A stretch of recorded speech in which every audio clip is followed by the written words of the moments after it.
In 2013, I was completely and totally burnt out.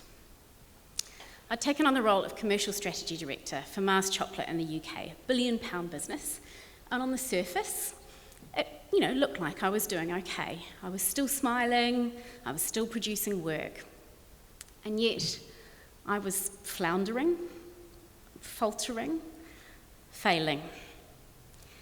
I'd wake every morning at 5 a.m, shaking, and in the evening, I was in floods of tears. I was physically, emotionally, mentally exhausted, and yet I kept pushing myself. And when I was in that space, I had no perspective, but looking back at it now, I can see how I got there. I just returned to work after having my second baby, so I had 2 kids who were under 3. And I was working about an hour and a half from my home, and so I'd get up, leave the house 6 a.m, drive to work, get home by 8:30 p.m. just to avoid the traffic. I also, on the inside, had a huge fear of failure. I had invested so much up until that point into my career that I couldn't admit to myself that actually it wasn't working. I'm also hugely determined, or as my husband would say, stubborn. And so my tactic had been to work harder and harder, but that wasn't working anymore. I also felt hugely guilty. And so in some kind of warped motherly sense of duty, I'd be up at 10 p.m, hand cooking lasagna and fish pie for my kids. I lasted 12 months in that role.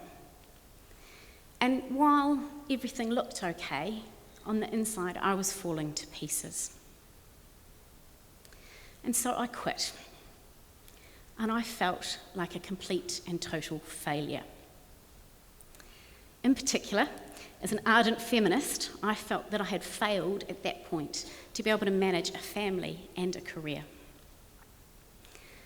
It took a while, but things got back to normal again. So in 2002, I moved over to the UK from Christchurch and returned back home in December last year, as Jo said, after 17 years overseas. The last 6 years, I've been coaching women in work. And a lot in Europe, I would see women who are on the verge of burnout, sometimes kind of teetering actually on that cliff edge.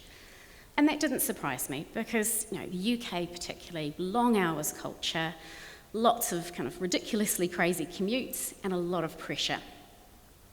Returning back home to New Zealand and starting my coaching business here, I didn't actually expect to see too much burnout.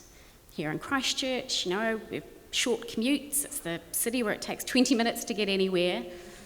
It's 9 to 5 is kind of more acceptable. People don't expect perhaps the 60, 70, 80-hour work weeks that were more normal in the UK.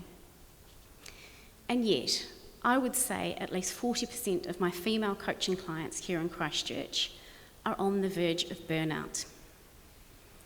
So what am I seeing with women? Well, it has been a tough old decade here in Christchurch.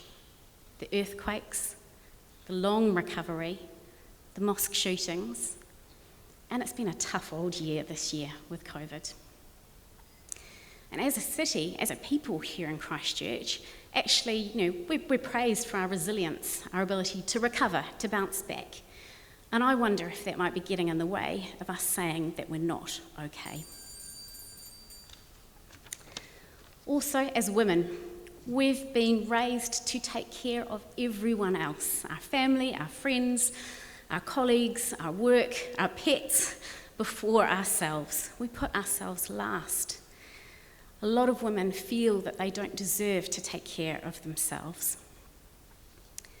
For Christchurch as a city to thrive, we need our women to thrive. We need women who are full of zest and vitality and passion and spirit. We need to take care of ourselves if we are to have that energy. Now, as Tanya said, I'm not going to preach to you and pretend I have some kind of perfect balance. I certainly don't. I drink too much wine. I definitely eat too much chocolate. And my husband would say I'm still a bit of a workaholic. But at the same time, I recognise the signs better in myself now. And I know that when I'm starting to tip out of balance, some early nights, a walk on the beach, a cuddle with my family, all those things help. I wouldn't wish burnout on any of you wonderful women. And so as we go into this period of craziness before Christmas, but hopefully a bit of downtime in January, I would encourage you just to do one little thing to take care of yourselves.